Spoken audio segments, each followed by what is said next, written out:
école bi bii yoon vraiment parce que tamit defe naa suñu doom yi xale yi am nañ ci wàllu trop ba tax na li ma ci jot ci ay ñaxtu inquiétude pour ndax mën nañu dem ma bëggoon ci recueillir yéen ñëpp très rapidement seen avis ndax dinañ delluwaat le 2 juin vraiment ci école yi ni mu ko waxee ak risque yi am yëpp xale boo xam ne da nga ko bëgg a takkal masque mesure barrière li ngay wax ni 5 masques nanga ndax vraiment c'est possible et même aussi conditions yi ñu fay fekk man am na ay kilifa école yu bëri yu ma interpellé ne ma seen mairie lañ leen mujj ne dem leen ngeen gisi leen pour ñu jàppale leen ci jumtukaay ñu dem ci mairie ya ñooñ la leen dara amu fii ci Dakar am na yeggee nañ ma ko donc est-ce que dans ces conditions là Tamsir ni ngeen di wax lu mën a possible alors ñu recueillir ci avis déjà Ali Boy yaa ngi doon ñaxtul sànq hôpitaux yi écoles yi merci beaucoup parce que di nga fi nga mujjee daaneel dafa am solo parce que pour man nekkul masque mais xale bi si kër la jóge école bi nekkul si kër gi de day jóge si kër gi dem jàng ji lan lañ prévoir si diggante boobu parce que on parle de masque la ñuy wax 5 masques 6 masques mais xale bi si kër la jóge bu jógee si kër y a tout un trajet bu ma ko def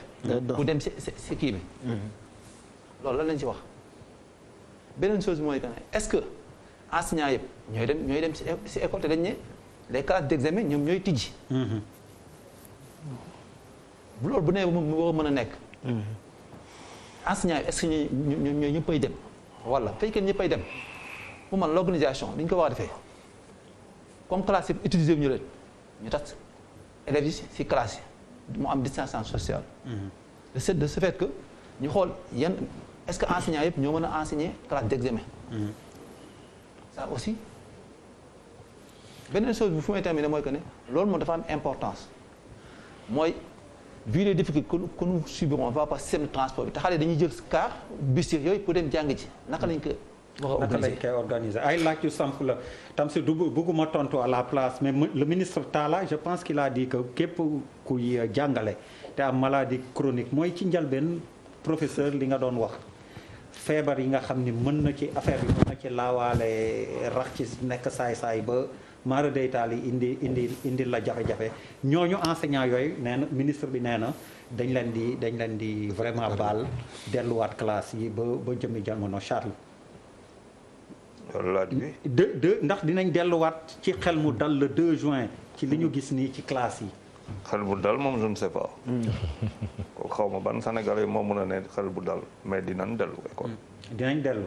mais c'est clair fii la fi benn kenn toog ne on retourne à l'école un point un trait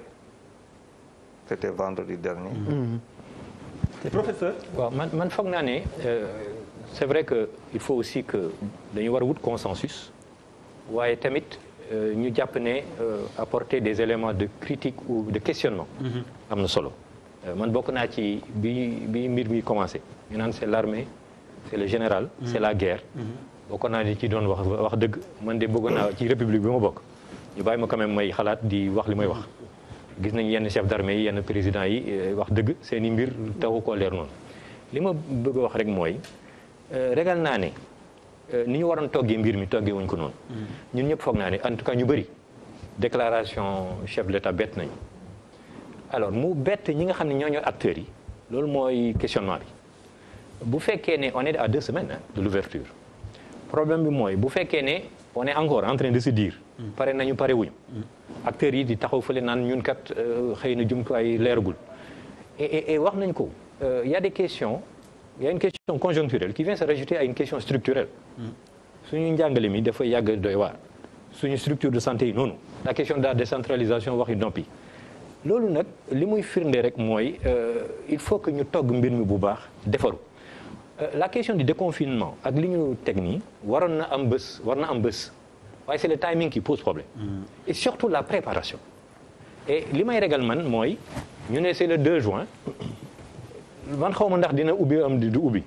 mais ne soyons pas dogmatiques li ëpp solo mooy diir bi ñuy séparer ak loolu nañu xool ndax mën nañu teg moyen pour sécuriser xale yi sécuriser enseignants yi en sachant que là aussi malheureusement c'est une autre question structurelle notre société est inégalitaire sama dëkk Fuuta boobu ngay wax wala foofu ci Sine bokkul ak dara ak man la possibilité bi moom dugal sama doom ci oto solal ko jëndal ko ay masques yóbbu. donc voilà des problématiques qui sont structurelles yoo xam ne suñu société def ko togg teg ko et c'est ça qui fait que sama marchand ambulant bi boo ko tere woon fii naan da nga koy confiné histoire lay indi. et d'ailleurs boo xoolee le niveau de confinement en Afrique c'est exactement proportionnel au niveau de développement des sociétés ñi gën a riche ñoom ñoo tane def confinement bu xaw a strict ñu topp ko ñi pauvre mënoo leen confiner donc vraiment est-ce que dañu ubbi duñu ubbi c'est pas pour moi la question scientifique la question scientifique mooy comment faire pour s'organiser pour fédérer tout le monde pour rassurer tout le monde mais sans tricher bu fekkee ni ñëpp seen xel dal na ñu ubbi le 2 parce que on sait et on se réajuste bien sûr parce que ce ne sera peut-être pas parfait bu fekkee ni le 2 on constate tous qu'on fait courir des risques aux enfants on fait courir des risques aux enseignants ñu defarwaat on n'est pas à 2 semaines ou 1 mois près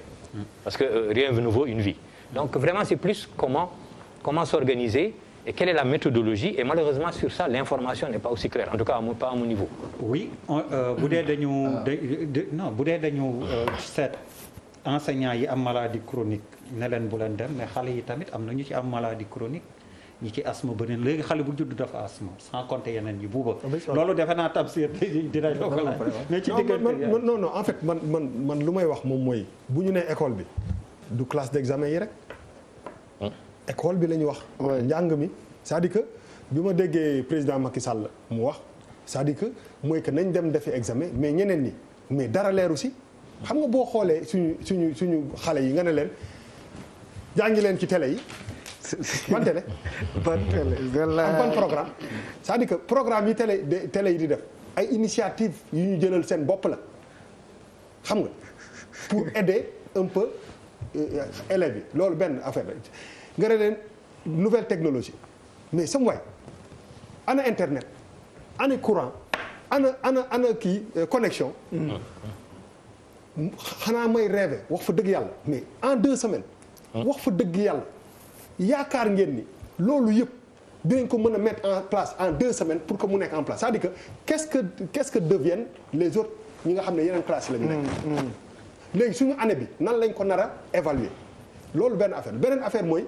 ci yi ñuy ubbi yëpp lan lañ ci war a ñi ñu war a gën a protéger mooy xale yi loolu pour man loolu moom moo doon lu ñu waroon xaar ba ouverture bi nga xam ne mooy ñëwaat ça nous donne le temps ñu xool un peu épidémie bi ni muy évoluer loolu dafa am solo parce que on en a pas les moyens ki fi toog keroog représenté ministère bi wax fa dëgg yàlla ñun ñii ñëpp bi ñu paree émission bi xam nañ ni li mu doon wax lu si gën a bëri lu ñu maîtriser wul parce que techniciens yi des fois dañuy ñëw di expliquer wala ñu dem ci plateau yi de bu ñu la expliquer nii li ñu lay jaay day neex ci nopp mais nga xam ne pour appliquer ko ñoom amuñu sax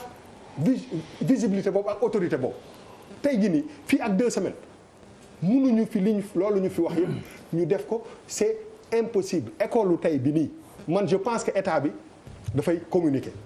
man personnellement je pense que l'état est en train de communiquer du ma jaaxal le 2 jege état bi repousser affaire bi est-ce que l'état n'est pas en train de gérer beneen affaire par rapport ak kii professeurs yi par corps kii bi corps voilà donc je pense que aujourd'hui loolu dañ ci war a am jàngat est-ce que état bi du jékki-jékki def décision le 2 bi c'est une décision ferme boo xam ne quel que soit nu muy demee dañuy ubbi je pense que fii ak le 2 on risque d'avoir des surprises. Fafis rentrée des enseignants. en fait man dama si école bi déjà. c'est par rapport à la décision man dama am un avis personnel c'est-à-dire pour man dafa am benn empressement si kaw Covid bi. tous les autres secteurs tout ça c'est possible mais pour moi dans le domaine de l'école amul une urgence de reprise coûte que coûte pour moi parce que l'année peut être sauvée elle n'est pas encore blanche il y a tellement d'alternatives possibles pour l'école parce que c'est pas des propos gratuits on a échangé avec des spécialistes de l'éducation ñu wax ñu ne situation bi aujourd'hui nekkul situation boo xamante ni l'année est perdue il faut coûte que coûte dans les prochaines heures reprendre les enseignements non donc pour man affaire reprise école yooyu dañu ko waroon teg fële en attendant là